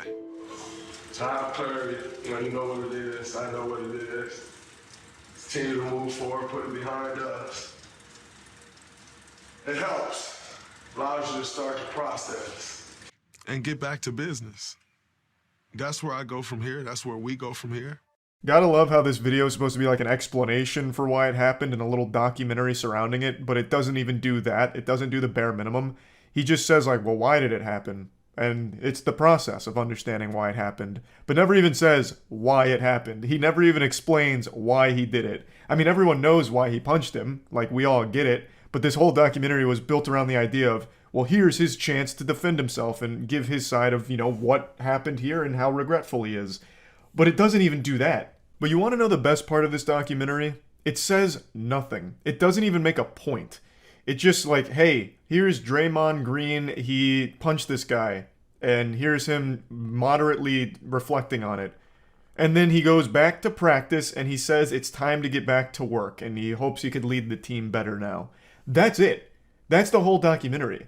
It has no purpose whatsoever. It's mind-blowing that this got made, but regardless, that's pretty much where the documentary ends. It's very silly, and I just wanted to talk about it because I think it's a wild set of circumstances here. Making a documentary about your outburst punching your teammate is such a bold move, and yeah, that's about it. So yeah, it's impossible to say what the worst feeling in the world might be. I think most people would default to answering that with something painful, like getting hit with a sledgehammer, getting shot. Childbirth is usually towards the top of that tier list for how painful it is. Maybe watching Rebel Moon Part 2 for how abominable it is. But I actually think there's a right answer to what the worst feeling in the world is. And it's being dead. And a YouTube channel called Watcher would agree with my analysis because they experienced death for about 3 days when they released their Goodbye YouTube video, where they announced that they were leaving the platform in order to have their own subscription-based third-party platform for their content going forward, and people didn't like that. They got spit on more than a mic at a beatboxing competition, and now they're backpedaling. They've released an apology, and they've announced that they've made a mistake, they've apologized, and they've talked about their plan going forward now. I'll bring you up to speed on the lore in case you're unfamiliar with this story, but this is a massive YouTube channel. They are a beloved group where they made this absolute wet fart of announcement where it was saying that they were going to be producing all of their content going forward behind a paywall on their own platform for $6 a month. So all of the content that their fans were used to getting on YouTube for free is now locked behind a $6 a month subscription fee. They said they continue to drop premieres on YouTube, but the rest of the season, well, that would cost you some clams to access. Obviously, this ruffled everyone's feathers, especially considering they already have a Patreon where people were signing up for monthly membership fees of $5, $10, or $25 a month, and this was an additional service on top of that for a monthly subscription, so it was just a disaster. And they lost close to 100,000 subs over the course of 3 days. It wasn't quite 100K, but it was a lot. And now, today, they've released this. Hey everyone, last Friday we announced that we're leaving YouTube and launching our new streaming platform. We messed up. A lot of you spoke out with extremely valid comments and concerns, and we want to take the time now to address those. We've been reading the things you've been saying, and we're sorry for the way we handled this. as well as the way we communicated it. Right up front, it succeeds where a lot of other YouTuber apologies fail. They say they fucked up, and they say the golden word, I'm sorry. They make an apology right off rip. So it's a pretty good start to this one, all things considered. We understand where you're coming from, and we're making immediate changes. First, we want to affirm that you are the reason why we've been able to do anything at this company. You helped us every step of the way when we left BuzzFeed to start Watcher at the top of the pandemic in 2020. You've supported us in so many ways by watching our content, attending our live shows, buying our merch, becoming members of our Patreon, and giving words of encouragement over the years. This is another super strong moment here because it's tugging on the audience's heartstrings. It's very much buttering them up in a positive way. I'm not saying that as a negative thing. It's clear that they recognize the significance of having that audience. The whole content creation shit online doesn't work if no one's watching it. I mean, I guess if you had like an army of bots that view it, like you're a kick streamer or something, then maybe you can make an argument that it'd be sustainable even if you don't have a single human being watching. But clearly they understand that you need a passionate audience in order to survive in the online cyberspace Thunderdome. Now, there is something I want to mention here, though. He briefly mentions some of the ways the audience has supported them over the years, such as buying the merch, attending the live shows, subscribing to the Patreon for the monthly fee, and encouraging words. 3 out of 4 of those are huge revenue drivers. The kind words, not so much. You can't really make a whole lot of money. You can't convert nice comments to USD. There's no direct conversion there for that. I mean, unless you're making Hallmark cards, perhaps. But those other 3, attending live shows, subscribing to the Patreon, and also buying the merch. And there is a 4th one there as well, which is just by watching the videos, you are directly financially supporting them because AdSense through YouTube monetization, as well as the brand partners that have paid to be on their content. So they're already heavily monetized content, and I didn't even think about the live shows the first time I watched their video. That's a huge part of some teams' bottom lines because they bring in so much money. It's like one of the main revenue drivers for bands in particular with concerts and buying tickets to it. So they have a lot of revenue sources already for their brand. So then immediately after hearing that in this video, I was like, so then why did you want to do Watcher TV for $6 a month? You have all of these other streams that the audience has been supporting for so long. Why would you want to have another one to milk those titties dry? Like, it seems like it just doesn't seem right. It seems greedy. Now, they do shine some light on the motive behind doing this, the reason behind the Watcher TV idea in the first place. So we'll get to that pretty soon. And we are incredibly grateful for your support. We're sorry for how we originally delivered our goodbye message to YouTube. It was insensitive. We didn't properly express how much we appreciate all of you. And we did a really bad job of explaining the reasoning behind this transition. We also want to deeply apologize for our ignorance around the impact of the cost. We regret stating and implying that it's a price that anybody can afford, and we fully acknowledge that it is not. We didn't take the proper consideration for how this cost would affect you, and hope you know that we are taking this as a serious learning experience. It seems like they really did listen to pretty much all the feedback. They're hitting all of the main points, both in their delivery as well as the actual idea behind this venture. So it's nice that they're up here taking the accountability and saying, yeah, these are things that we really just didn't even think about. I'm sorry, we fucked it up. Like that is something that you don't see very often, so it's nice to see them just take it on the chin here. With that in mind, we're making some changes to ensure that there's a way for our community to continue watching our content for free. If you want to watch our shows early and ad-free, you can catch them on the Watcher platform a month earlier. After that, you'll be able to watch our shows on YouTube for free. For those that have already subscribed to the platform, we are so grateful for your support. But if this change has you rethinking your membership, we will issue a full refund. And all past episodes and series will remain available on YouTube. That's a pretty solid change overall. That is something you see for a lot of Patreons for YouTubers or third-party offerings if it's not Patreon. So it does make sense that they do this here. I am surprised that that's not something they were already offering on Patreon with early access. That's one of the more standard ones. But I think there's absolutely nothing wrong with that. If there's people that are just hungry, starved for more Watcher content, they can subscribe for $6 a month on that platform and they get that content fed to them a month early. And those that don't want to or can't afford to can just wait for it to premiere on YouTube for free, as it has always done in the past for the content that they've come to know and love. That gets 2 thumbs way up from me for the back of the DVD box on that change. I think that's completely fine. Everyone wins there. If you really want the content early, you subscribe to the early access membership for Watcher TV. And if you just want to get the content that you already know you like, you just wait for it to come up on YouTube, and it's no different for you.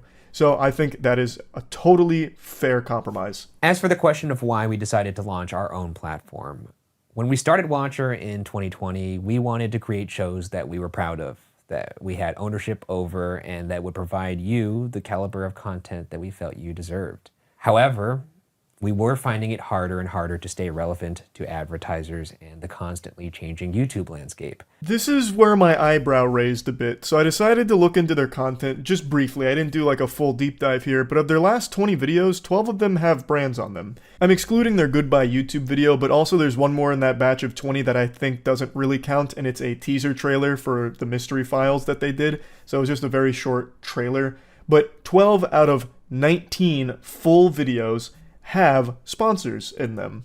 As I mentioned in the last video, I own an agency that manages a lot of major YouTube channels of this size and bigger. So I know what a lot of those deals look like, and I know that those deals are super lucrative. And at their size, those are significant numbers that we're looking at. Over half of their videos of the last 20 are brand partnered.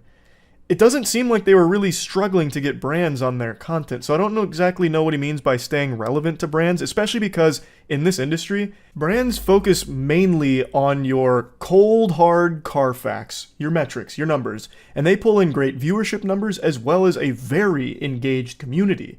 So brands must have hearts in their eyes anytime they get the chance to work with Watcher, just because their numbers are so good. But on top of that, they actually produce some of the most brand-friendly content imaginable.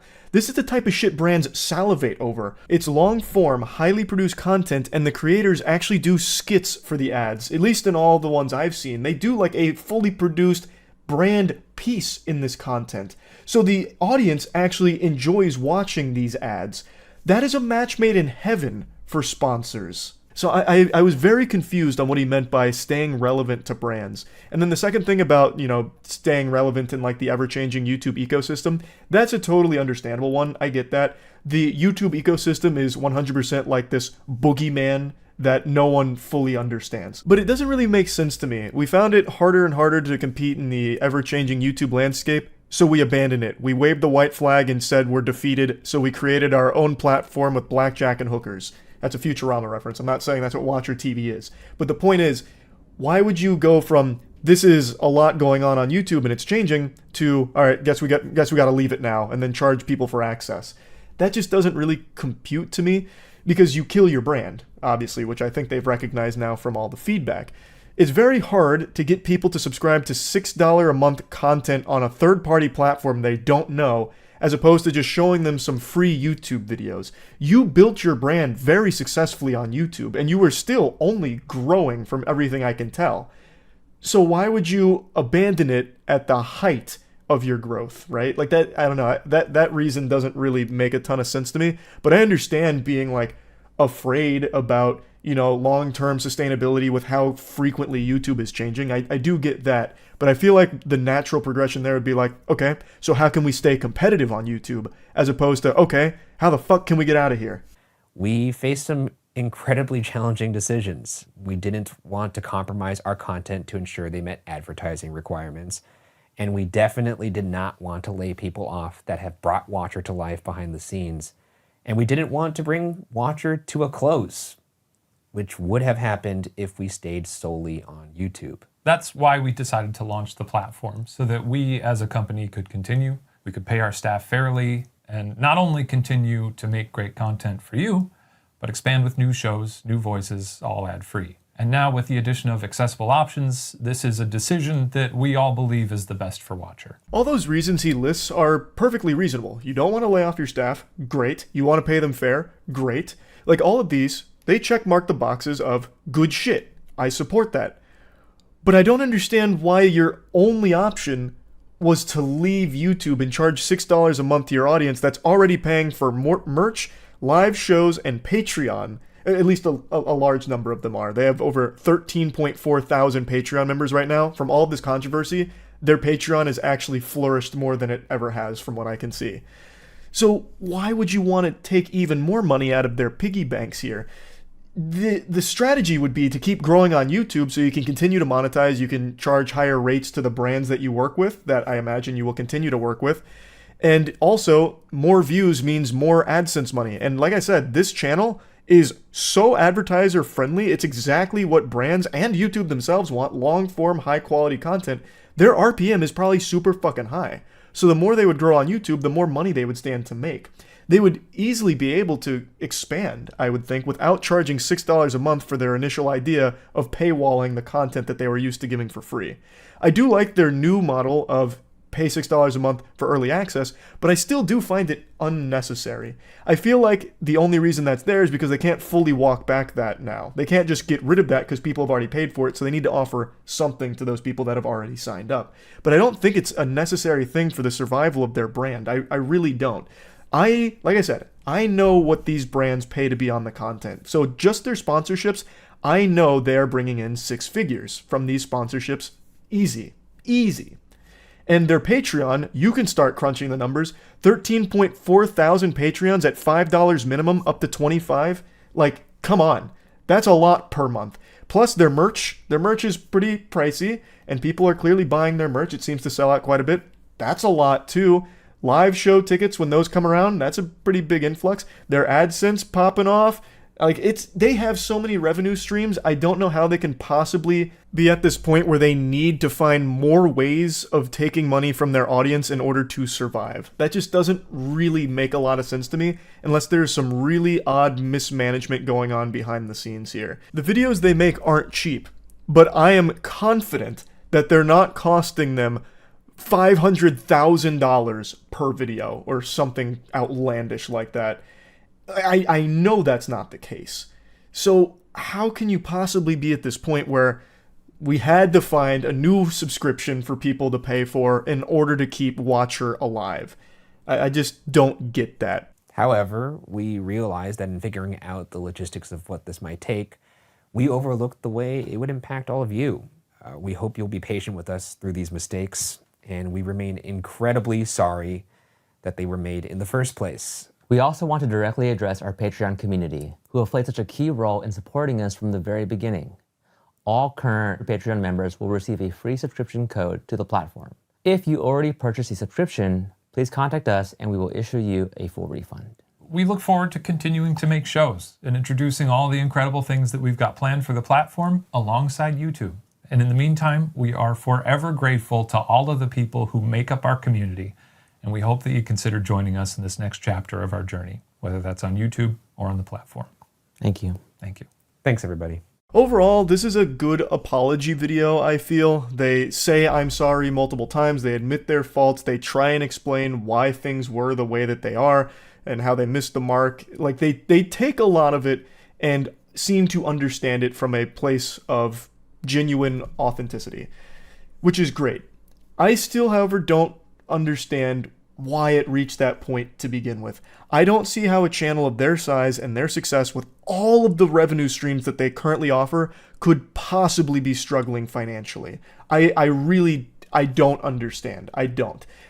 Like, knowing what I know about this space, I just don't see how they could be needing to take even more money from their audience to survive. I do think they made a good change with what they're offering for $6 a month. I personally don't think that it's necessary at all, though, especially because the way they frame it in this video makes it sound like that's the only way the Watcher survives, is if they find a way to monetize even more off the backs of their viewers. So that's why the $6 a month there is being charged, because it helps keep them afloat. I don't know how they could possibly, with all of these revenue streams, be struggling to the degree that they make it seem like they are. But whatever, that's neither here nor there, I suppose. This announcement was very positively received by their audience, and that's the most important thing for the health of their channel and their brand, is that their audience feels satisfied with this update. And from what I can tell, they do. A lot of them do still state that there's been a breach of their trust here with what they tried, but it seems like they're forgiving and willing to see how things play out for this group in the future. So I guess we'll see what the watcher does down the line. That's really about it. See ya. Today, Will Smith posted a YouTube apology video for slapping Chris Rock at the Oscars. And when I saw it, I had to scratch my head and wonder why. It happened so long ago. I was confused. Why is he apologizing now? I felt like Robin Williams coming out of Jumanji asking what year it was. And then I remembered that happened this year. It was 4 months ago that Will Smith slapped Chris Rock's head clean off his shoulders at the Oscars. He turned an award ceremony into a public execution when he blasted Chris Rock to Valhalla, just banishing him to the Shadow Realm with a slap. Mm-hmm.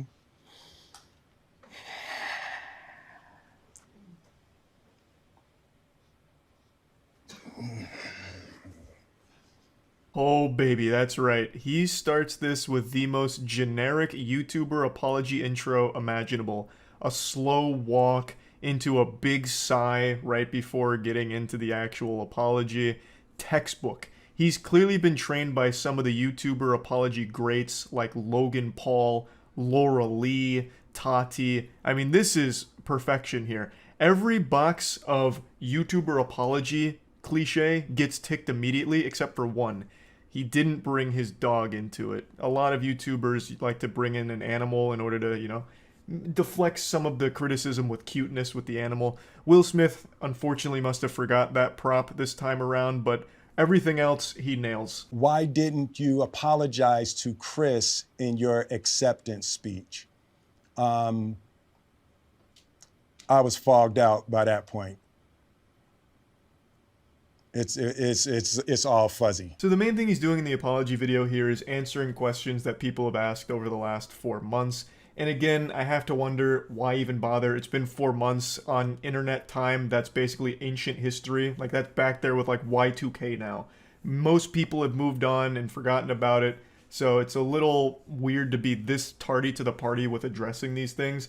Now, of course, I understand this was like a career-ruining moment for him, so he wants to do his best to be perceived positively again, both by movie execs as well as the general public. So if he really did feel strongly enough that he wants to apologize, then all power to him. But anyway, the first question that he addresses here is one that I don't think anyone with half a brain ever asked in the first place. Why didn't you apologize to Chris during your acceptance speech? The answer should be pretty obvious if you have eyes. It's because he was still mad.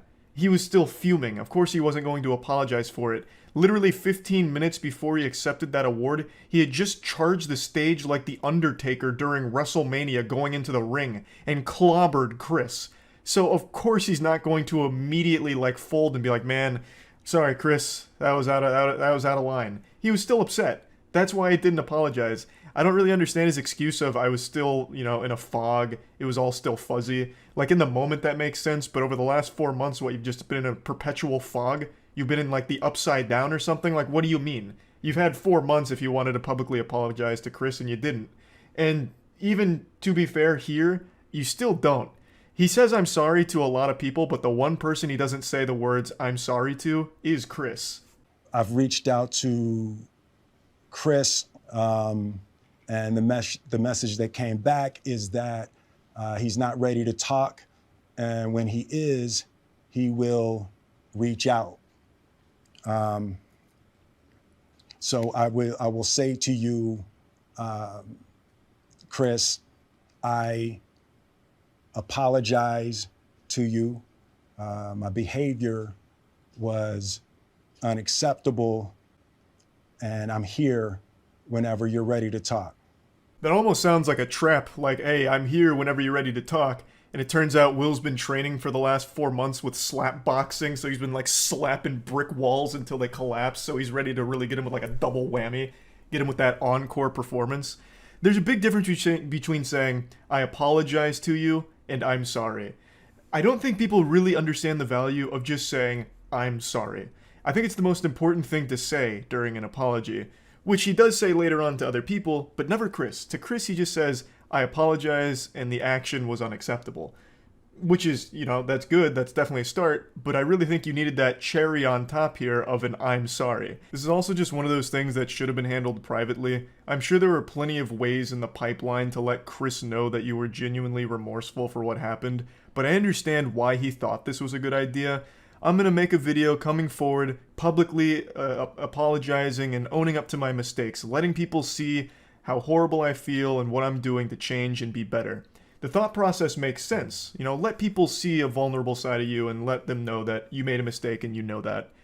And that, it again, does make sense to anyone who's never been on the internet. I think one thing most people online are starting to understand and wake up to is that when you make an apology video, you lose. It's like what war games taught us. The only winning move is not to play. When you make an apology video, it is a lose-lose situation for you. You're either going to have people that don't believe that you're actually sorry, or they're going to have people that think that you didn't need to apologize in the first place, so now you look stupid. You look like a pussy. Which I'm already seeing with Will Smith's apology. Like, why is he apologizing? He stood up for his wife. Does he not support his wife anymore? Oh my god, I've lost all respect for Will with this apology now. And then on the other side of that coin is, man, Will really needed to apologize, but this apology video was so dog shit, he missed the mark entirely. This is the worst apology video I've ever seen in my life. You just don't win with an apology. So again, this should have just been private. 3 months replaying and understanding the nuances and the complexities of what happened in that moment. You slap the shit out of a man. It's not that deep. Talking about it like it's the most complex situation of all time. Like this slap was somehow, you know, like a Cold War or something here. It was a simple act that affected a decent chunk of people. Chris, most notably, I would say, was physically affected by the slap, but Will's career was also hurt by it. Chris's family was probably pretty upset by it. Like, yes, of course, people were affected by it, but it's not like there needs to be like 4 months spent of just digesting this giant web that all spawned from a slap. Because, again, at the end of the day, it's really not that deep. After Jada rolled her eyes, did she tell you to do something? No. It's like, you know, I made a choice on my own, from my own experiences, from my history with Chris. Jada had nothing to do with it.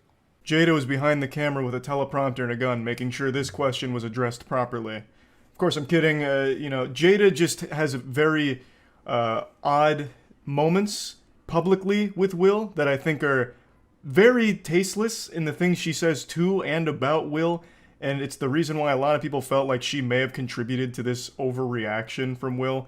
You know, her rolling her eyes and then just having all of that context with the things she has said publicly about and to Will just made people wonder whether or not she was somehow involved in that decision from Will. But he's clearing the air here, saying that it was just him doing it. And you know what? I'll take his word for it. I think this was just an impulsive decision here. I don't think Jada has some kind of device that she can control Will's brain like something out of Dexter's lab. I really think he just completely overreacted and went fucking berserk here for some reason. And I don't think Jada is necessarily guilty of that, but I do think she is guilty of being a very toxic partner. I know that sounds parasocial to say, but the amount of clips and videos of Jada just shitting on Will to his face is baffling.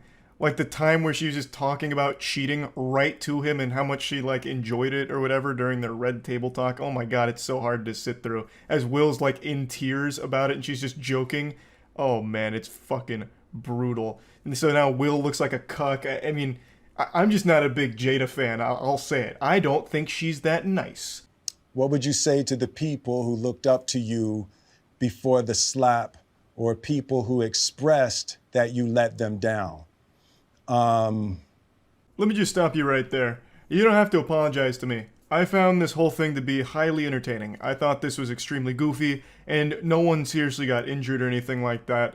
This was just an absolute fucking wild moment. And honestly, for this section, he should have just said, "You're welcome," you know, to the journalist that wouldn't stop fucking writing about it, like a million articles all going deep into it for no fucking reason, talking about how this is setting a bad precedent and how in the next Oscars, all of a sudden people might be showing up there with battle axes to attack their critics, how journalists are no longer safe, you know, this and that. Like, he honestly should have just said, "You're welcome," for the 2 weeks of just articles and videos about it. Now, of course, there were super fans of Will that were disappointed to see this, and I think it's cute that he said that he was sorry for it and letting them down. He apologized to Chris's family, his family for the negative backlash they've faced. He apologized to pretty much everyone that was directly impacted by it. And now in this section, he's talking about how horrible he feels when he doesn't live up to people's image of him. And I will say he does seem pretty sincere for the most part. But again, it's been 4 months. Most people have moved on. This was pretty unnecessary. Though I'm sure a lot of people that did feel like really disappointed appreciate the gesture. Disappointing people is my central trauma. I hate when I let people down. It hurts me psychologically and emotionally to know I didn't live up to people's image and impression of me. Deeply remorseful. And I'm trying to be remorseful without being ashamed of myself, right? I'm human. And I made a mistake. But yeah, he finishes it off by saying that he is remorseful and he's, working on being better. And if you stick with him, you can all be friends again. And that's basically where it concludes. Overall, I don't think it's like the worst apology ever, especially in the tier list of YouTuber apologies. I think this one was one of the more sincere ones, at least from everything I've seen from it. Unless I've been deceived by his great acting, I couldn't tell you. But this is just one of those situations that is so wild to me. Why do this 4 months later? If he had done this like a day, 2 days, even a week after this happened, I think the reception to it would have been much better than it currently is. Yes, it still has, I think, a pretty positive reception overall from like his actual like dedicated fans. But the general consensus I'm seeing here is, why is he doing this? This seems very fake to do it now. It's way too late. We've all moved on, this and that. So again, you don't really win with an apology video, but if he'd at least made like a statement like this, a big statement like this, right after it happened, I think he would have been in a much better position now than he is currently, if that makes sense. But anyway, I just wanted to talk about this since the slap is the gift that just keeps on giving. Somehow, there is still developments with that whole story that keep happening. Anyway, that's about it. See ya.